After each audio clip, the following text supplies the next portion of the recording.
Bonjour à toutes et à tous et bienvenue dans la suite de notre petite série pour bien débuter sur Zilio. Et aujourd'hui, on va attaquer la partie database. Donc, souvenez-vous, dans la dernière vidéo, on avait fait des écrans et on avait fait une première interaction avec le bouton Entrée ici qui nous amenait sur une page vide. Avant de continuer à créer nos écrans, ce que nous allons faire, c'est que nous allons occuper de la base de données, c'est-à-dire que nous allons nous occuper de nourrir notre application de manière à ce qu'il y ait quelque chose à l'intérieur. Donc, je vais vous expliquer un petit peu le concept de base de données. Je vais, dans un premier temps, vous montrer comment mettre en place ceci dans Zilio. Et en fin de vidéo, je vous donnerai quelques petites astuces globales, des astuces générales sur cette conception de base de données. Donc, dans un premier temps, ce que je vais faire, c'est que je vais cliquer sur cet écran et je vais appuyer sur mon bouton Supr pour supprimer puisque je n'en ai pas besoin. Et dans les vidéos prochaines, nous ferons des écrans plus adaptés puisque nous aurons des données à afficher. Ce que nous allons faire, c'est que nous allons aller dans l'onglet Database et ici on se retrouve donc dans le studio de la base de données. C'est ici qu'on va pouvoir concevoir en fait notre base de données. Donc comment voir cette base de données?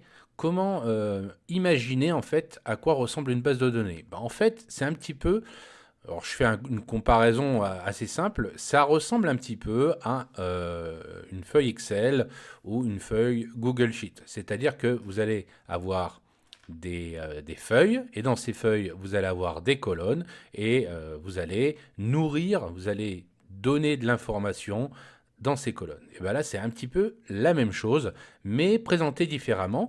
Et en plus, nous allons pouvoir faire des relations. Alors la notion de relation, nous la verrons un petit peu en fin de vidéo, mais de manière très succincte.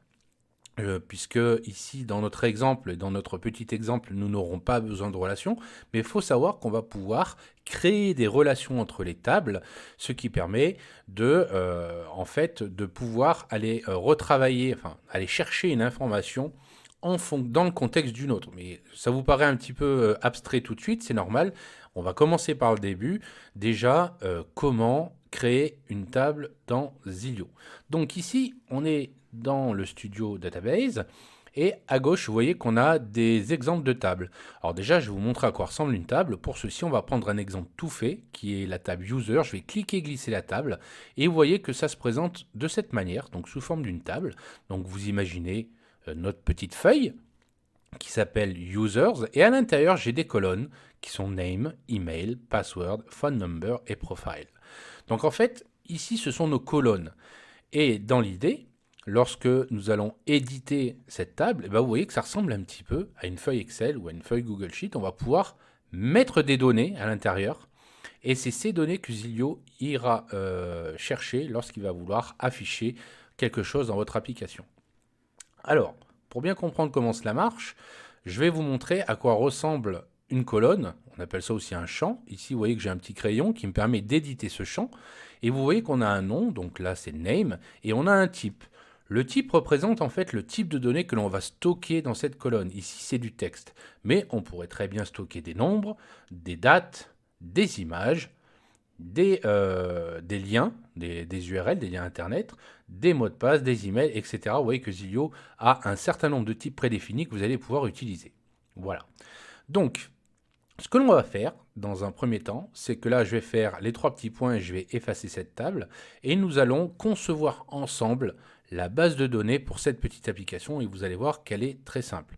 Donc en fait, de quoi avons-nous besoin pour notre application? Je vous rappelle, notre application, c'est une sorte de vidéothèque, une movie-thèque, c'est-à-dire une application qui va nous lister les films que nous possédons avec un certain nombre d'informations, des notes, etc. Donc, si on réfléchit bien, on va avoir besoin des films. Et donc, pour stocker ces films, on va créer donc une table films ou movies. Donc, ce que je vais faire, c'est que je vais aller ici, je vais prendre le template blanc, donc c'est-à-dire vide, c'est une table vide. Je vais cliquer glisser et Zilio va me créer donc la table. Je vais commencer par la renommer, donc on va l'appeler Movies. Voilà. Et maintenant, on va créer les colonnes nécessaires pour notre application. Donc, qu'est-ce que l'on a besoin? On a besoin du nom du film, donc ça tombe bien, il y est déjà. Et on voit que c'est du type texte avec la petite icône qui est à gauche, ABC. On a besoin de quoi d'autre? Du genre, c'est-à-dire est-ce que ça va être un film d'action, un film d'aventure, un film fantastique, etc. Donc ce qu'on va faire, c'est qu'on va créer une colonne pour ça. Donc pour cela, je vais aller dans le menu ici et je vais faire Add Column et on va l'appeler genre. Et le type de données que ça va être du texte aussi, hein, aventure, etc. Donc on confirme. Ensuite, on va avoir besoin du synopsis, c'est-à-dire d'un petit résumé de ce qu'est le film. Donc pareil, on va ajouter une colonne, on va l'appeler synopsis. Et pareil, ici, ça va être du texte. Finalement, ça va être un simple texte court qui va résumer le film en quelques mots. Ensuite, nous allons avoir besoin de quoi? On va avoir besoin de la jaquette du film. Ça serait bien qu'on puisse avoir la jaquette du film, une photo, une image, hein, de notre jaquette. Donc pour ça, pareil, on va rajouter une colonne. On va appeler ça Picture. Et cette fois, ce ne sera pas du texte. Vous vous en doutez bien, ça ne va pas être du nombre non plus. Zilio nous permet de stocker directement des images. Donc on va le mettre en type Image. Ce sera donc la jaquette de notre film. Ensuite, on a besoin, souvenez-vous, de pouvoir noter le film. C'est-à-dire que si vous vous souvenez dans la démo, on avait des petites étoiles, 1 étoile, 2 étoiles, 3 étoiles, qui nous permettaient de noter, savoir si on avait aimé le film ou non. Comment on va pouvoir stocker ça dans une base de données? Évidemment, on va créer une nouvelle colonne. Voilà. On va l'appeler Rating ou Note. Voilà. Et maintenant, il faut choisir un type. Mais si vous regardez bien, vous n'avez pas de type étoile. Ça n'existe pas. Et c'est normal. En fait, le composant étoile fonctionne avec des nombres. C'est-à-dire que si vous mettez 2, ça sera 2 étoiles. Si vous mettez 5, ça sera 5 étoiles. Donc, par déduction, notre champ rating, notre colonne rating, va avoir un type nombre. Et le composant saura se débrouiller pour nous afficher autant d'étoiles que vous auriez mis de nombre ici. Voilà. Et il nous manque une dernière colonne qui va être en fait la bande-annonce du film. Donc on va l'appeler teaser. Et cette bande-annonce, il n'y a pas de type film ou quoi que ce soit non plus dans Zilio. Ce qu'on va faire, c'est qu'on va tout simplement mettre une URL, c'est-à-dire un lien vers cette bande-annonce, un lien vers une vidéo qui pointe sur Internet. Par exemple, un lien YouTube. Et voilà, notre table est prête. Alors, il nous manque quand même quelque chose. Ce que je vais faire, c'est que je vais revenir dans l'application démo qu'il y a ici. Et comme vous pouvez le voir sur cet écran, alors je vais essayer de vous la montrer un peu plus en détail ici. Donc comme vous pouvez le voir sur cet écran, on a les genres, donc on en a parlé tout à l'heure, hein, action, aventure, etc. Et vous voyez que c'est du texte. Mais ce que nous voulons, c'est qu'on veut que l'utilisateur puisse sélectionner dans un éventail de genres qu'on aura prédéfini. Et on veut pouvoir, pourquoi pas par la suite, rajouter des genres. Ça pourrait être une idée. Ça pourrait être une idée aussi de laisser l'utilisateur rajouter des genres. Donc ce ne sera pas le cas dans notre exemple, mais imaginez un peu ce qu'on pourrait faire. Nous, dans notre idée, ce qu'on ne veut pas, c'est que l'utilisateur mette n'importe quoi. Donc on va lui proposer une liste de genres prédéfinis, que l'on pourra évidemment agrandir avec le besoin. Donc pour ça, le meilleur moyen de faire ça, je vais retourner donc dans notre application actuelle, et toujours dans Database. On va créer une nouvelle table, donc toujours pareil, en faisant un clic et glisser de blanc pour une table vide, et on va l'appeler genre. Voilà. Et avec un S. Voilà. Et on n'a besoin que d'une seule colonne, qu'on va renommer d'ailleurs.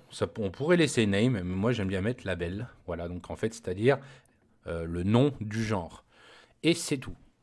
Alors, notre base de données est terminée. Vous voyez qu'elle est super simple pour cette application. Et on peut se rendre compte que finalement,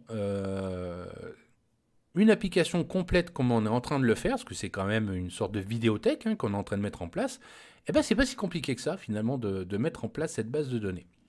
Donc, maintenant que la base de données est faite, c'est chouette, mais je n'ai pour l'instant aucune donnée. Si je vais dans ce petit icône ici, Edit, on voit que ma table est vide. Donc, je pourrais très bien faire un petit plus, rentrer le nom, le genre, ici, le synopsis, etc., etc. Mais ce n'est pas ce qu'il y a de plus pratique. Nous, dans notre idée, ce qu'on va vouloir faire, surtout, c'est dans notre interface, permettre à l'utilisateur de rajouter des films. Mais pour le moment, pour que vous puissiez voir un petit peu à quoi ressemble ou à quoi va ressembler votre application, il serait bien d'avoir déjà des données. C'est pour ça que je vais vous montrer comment on peut importer des données déjà existantes. La première chose que je vais faire, c'est que je vais enlever cette nouvelle ligne que j'ai créée qui est blanche. Pour ça, je vais faire une coche ici et je vais cliquer sur Delete. Et si normalement vous avez bien téléchargé les assets dans la dernière vidéo, vous devriez avoir deux fichiers qui s'appellent genre.csv et movies.csv. Et c'est exactement ces deux fichiers que nous allons utiliser. Donc comment ça se passe ? Si vous n'avez pas téléchargé les assets, faites-le. Vous aurez le lien en description de cette vidéo. Donc pour cela, je vais tout simplement dans ma table faire un edit ici. Et vous voyez que j'ai deux boutons qui me permettent d'importer ou d'exporter des CSV.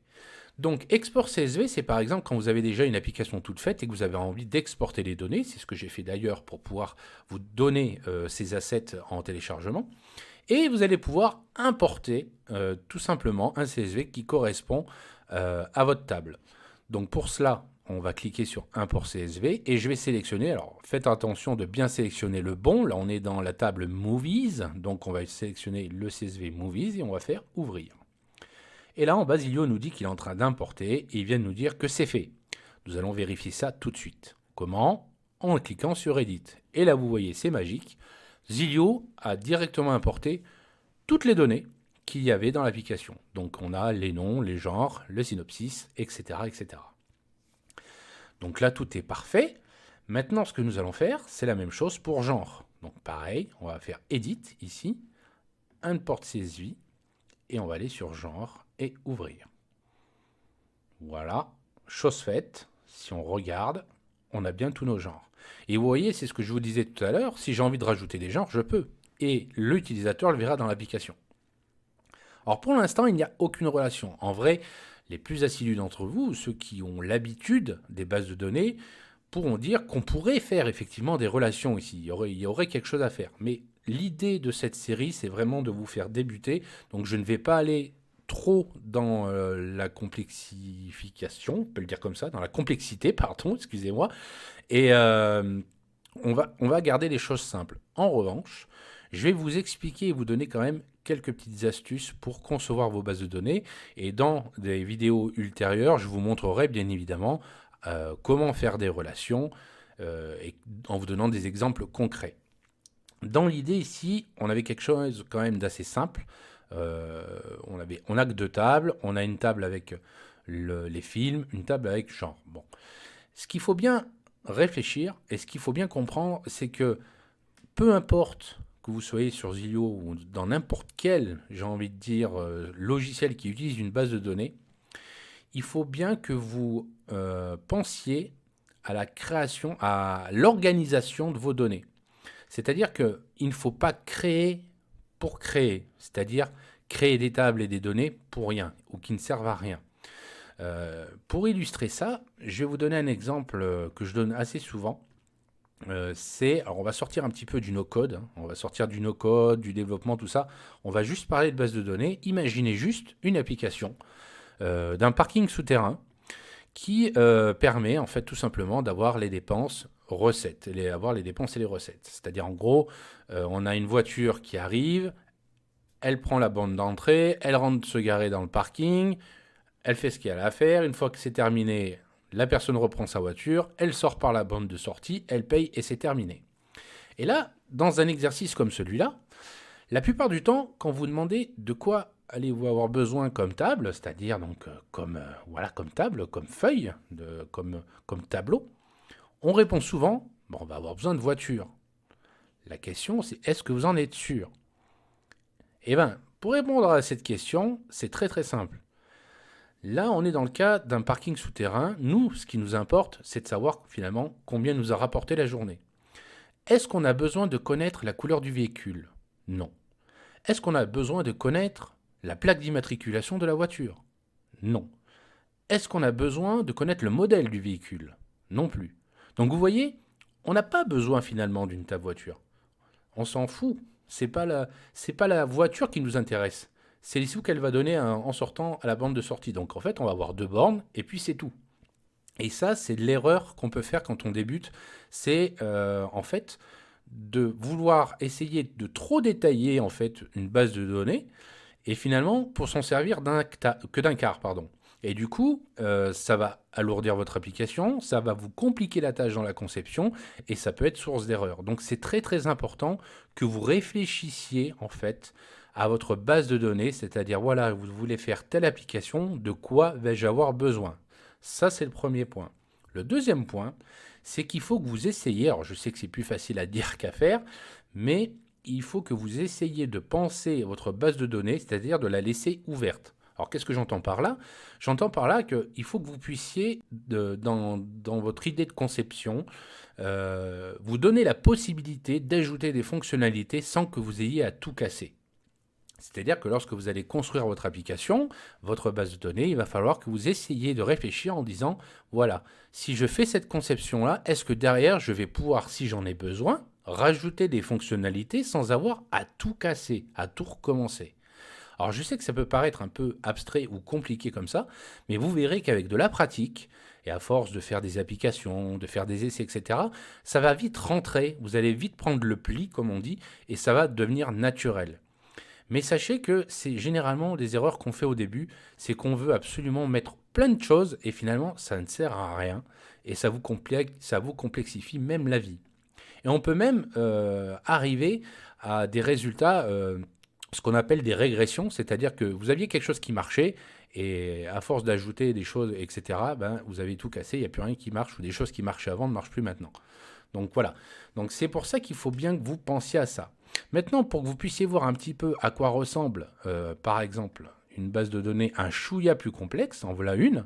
Donc là, vous voyez qu'ici, par exemple, j'ai des relations. Alors, ne vous affolez pas, ça peut faire peur comme ça à première vue, mais en fait, c'est pas si compliqué. Nous verrons ça dans une prochaine vidéo. Nous verrons comment faire ce genre de relation. Mais pour que vous compreniez bien à quoi sert une relation, je vais vous donner un exemple ici, tout simple. Laissez tomber pour l'instant ces deux tables-ci et regardez plutôt notre table direction et contact. En fait, ici dans cette application, nous avons des contacts et nous avons des directions. Et en fait, pour chaque direction, j'ai besoin de savoir qui est le responsable de cette direction. Alors effectivement, comme vous pouvez le constater, ici j'ai une relation entre le responsable, vous voyez qu'ici j'ai une relation responsable-relation, vers l'email du contact. Ça veut dire que grâce à cette relation, Zilio va être capable de me dire que cette direction, voici le responsable, et à quoi ça va me servir? À avoir les informations dans le contexte. Je vais vous illustrer ça tout de suite. Je vais lancer la simulation. Je vais choisir une direction. Donc voilà, ici, on a une liste de directions. Je vais prendre secrétariat général finance. Et là, vous voyez que j'ai le responsable. Et l'intérêt de la relation, c'est que si je clique sur mon responsable, j'ai sa fiche. Tout est lié en fait. C'est ça une relation. Et vous allez pouvoir faire des relations simples et des relations complexes. Donc ça, on verra ça évidemment un peu plus tard, comme je vous l'ai expliqué. Je voulais juste vous faire une petite introduction de la base de données et de ce que c'est qu'une relation, mais de manière très très succincte, parce qu'on peut aller très loin avec les relations. L'idée, c'est juste pour que vous ayez en fait une idée en fait de ce que c'est. Si jamais vous avez jamais fait de base de données dans votre vie ou si jamais vous n'avez jamais touché à des bases de données. Sachez juste que ici on est sur un outil no-code et que finalement s'il y a bien quelque chose qu'il y a en commun entre un outil no-code et le développement en général, c'est-à-dire avec du code, ce sont les bases de données. C'est un élément qui fonctionne partout et qui est utilisé partout. Donc quand vous aurez bien compris comment ça fonctionne et comment vous aurez compris, vous voyez que dans Zilio c'est assez simple d'en mettre en place une, vous allez voir que vous allez pouvoir faire des applications, tout ce que vous voulez avec.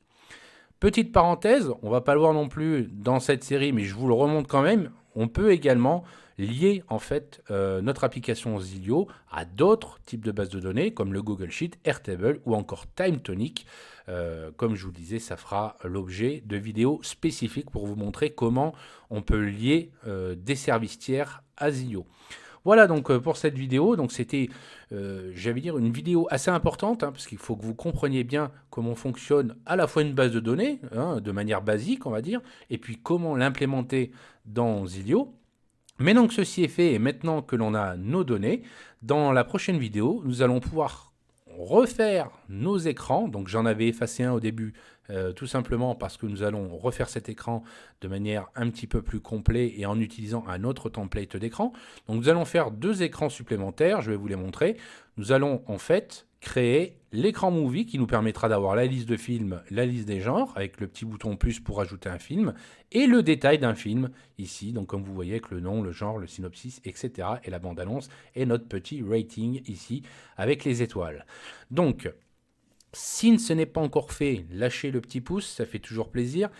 N'oubliez pas que vous pouvez venir nous rejoindre dans notre Slack, dans notre serveur Slack, sur notre serveur Slack, vous verrez, il y a le lien en description. Donc il vous suffit de cliquer dessus pour pouvoir nous rejoindre sur Slack. Si vous avez des questions, n'hésitez pas à le mettre en commentaire. N'hésitez pas à mettre vos suggestions en commentaire. Comment vous trouvez cette série? Est-ce qu'elle vous aide? Est-ce que vous avez des idées pour Zilio? Tous les liens évidemment en description. Et je vous dis à très très bientôt pour le prochain épisode.